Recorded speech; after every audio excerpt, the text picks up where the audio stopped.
It's the real news. I'm Aaron Mate, continuing with Jamal Abdi. He is the policy director of the National Iranian American Council. Jamal, I want to go back to more of President Trump's comments from today at the White House, explaining his decision to withdraw the U.S. from the Iran nuclear deal. And in his speech, he referenced last week's speech from Israeli Prime Minister Benjamin Netanyahu. At the heart of the Iran deal was a giant fiction that a murderous regime desired only a peaceful nuclear energy program. Today, we have definitive proof that this Iranian promise was a lie. Last week, Israel published intelligence documents, long concealed by Iran, conclusively showing the Iranian regime and its history of pursuing nuclear weapons. The fact is, this was a horrible, one-sided deal that should have never, ever been made. That's President Trump speaking earlier today.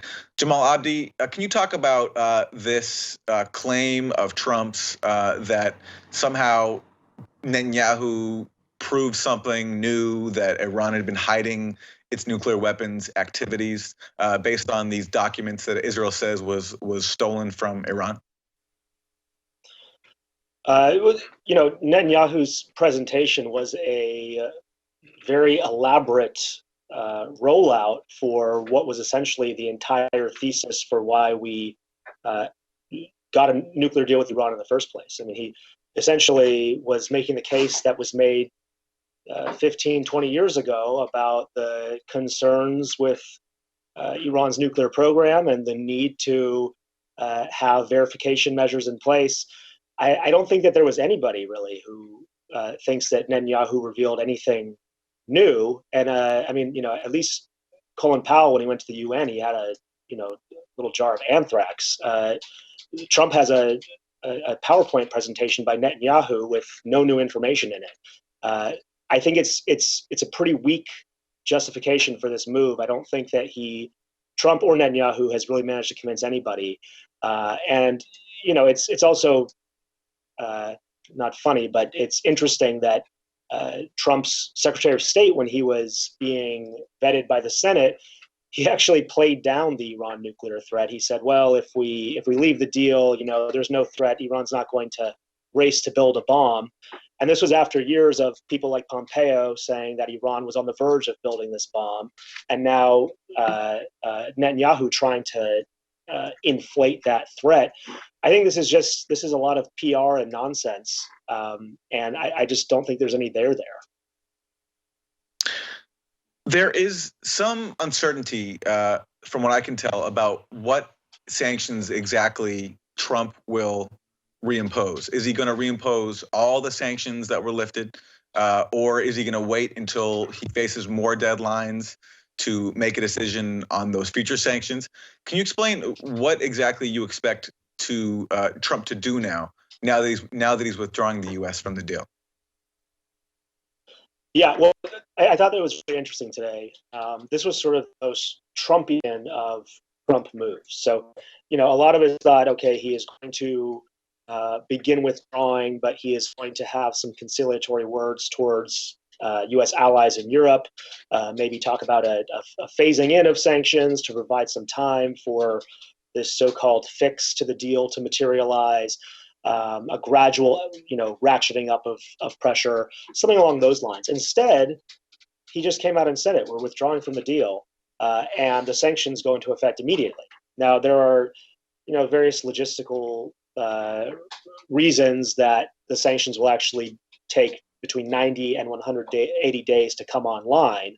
But effectively, this means that if you begin any investment in Iran now, if you don't start winding that down over the next few months, you will then be subject to U.S. sanctions. So this is immediate. And, we're talking all the nuclear sanctions that were lifted under the deal. What kind of gets lost in this entire conversation is that, Iran, even with the deal in place, remains one of the most sanctioned countries in the world. The United States maintains a total economic embargo of Iran, which, because the United States is the largest economy in the world, an embargo on Iran has pretty significant implications.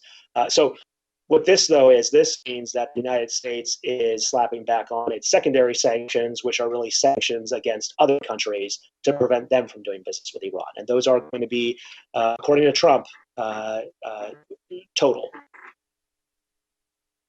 And in terms of what this means for Iran's nuclear program, I mean, it was the assessment of U.S. intelligence that whatever military purposes Iran may have intended for its nuclear program were ceased back in the early 2000s. And there's some debate whether even Iran ever had anything close to a nuclear weapons program at all. But what do you think Iran will do now? I mean, now, as I understand, if the deal totally collapses, then it's no longer bound to admit these intrusive inspections that it has already undergone. I believe it's already been 10 inspections since the deal came into effect. What do you think Iran does vis-a-vis a nuclear program, knowing that, looking to North Korea, for example, that having a nuclear weapon might be its best way to deter the regime change goals that the Trump administration officials have openly espoused? Yeah, the lesson continues to be, if you've got a program, you should take it all the way, like North Korea, and develop nuclear weapons, because everybody who ends up turning it over or subjecting themselves to intrusive inspections ends up getting played in the end. So this is not a great development for nonproliferation, or for the notion that you can actually utilize diplomacy to prevent the spread of WMD. I think for Iran, they have a number of options. I don't think Iran is going to cede this card that it now has, which is that it is the reasonable party. It is not the United States that is the fair dealer here. And so I don't expect that Iran would do anything, at least at this point, that is overly provocative, that would then give the United States the upper hand to mobilize the international community against Iran. So I think, at most, the Iranians, they have threatened, we could potentially, leave the nuclear deal. We could abandon the additional protocol, which is the enhanced inspection, or we even, they say, leave the non-proliferation treaty completely. I don't think any of that is going to happen, at least not in the interim. But if it does, Iran does have a lot of measures that they can take, short of actually, sprinting out or even covertly developing nuclear weapons. They can claim for medical purposes that they need to go back to enriching uranium closer to weapons grade. They could even say we need to be able to fuel nuclear submarines and enrich very close to weapons grade. And so, regardless of intention, we can have the debate about whether Iran sought nuclear weapons or sought a nuclear weapons capability. But regardless of that, this is a bargaining chip. This is a form of leverage that Iran does have. And I think it's going to treat it as such and try to play this card very wisely and strategically. And in terms of the U.S. withdrawal from this deal, increasing the chances of war. You'll have many observers point out that war between the U.S. and Iran doesn't necessarily mean an attempt to overthrow the government in Tehran, but that it will increase tensions in the proxy battles that are taking place, especially in Syria. So already today, Israel has announced that it's on higher alert because it detects increased Iranian movement inside Syria, and there were reports it's carried out a new strike on top of the dozens of strikes it's carried out in Syria over the past several years. Do you think that this announcement today is a signal that the neoconservatives in the White House plan to ratchet up tensions with Iran inside of places like Syria? Yeah, I think this is a signal that the U.S. may potentially ratchet up some of these measures.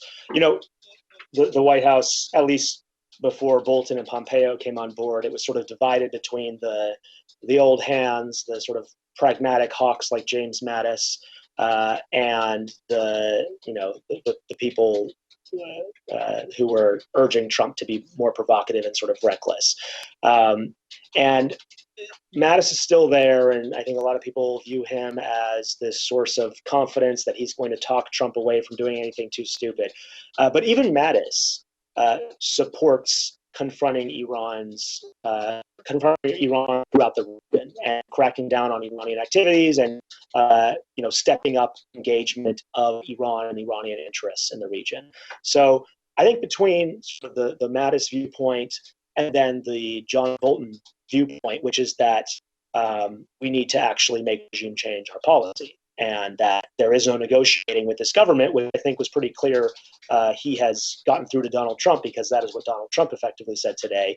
I think you have sort of this roadmap to how a war begins, and it starts with Syria potentially as a flashpoint, and it ends with a regime change inside of Iran. And I think that's probably what some of the people in the White House are thinking is going to be the case now.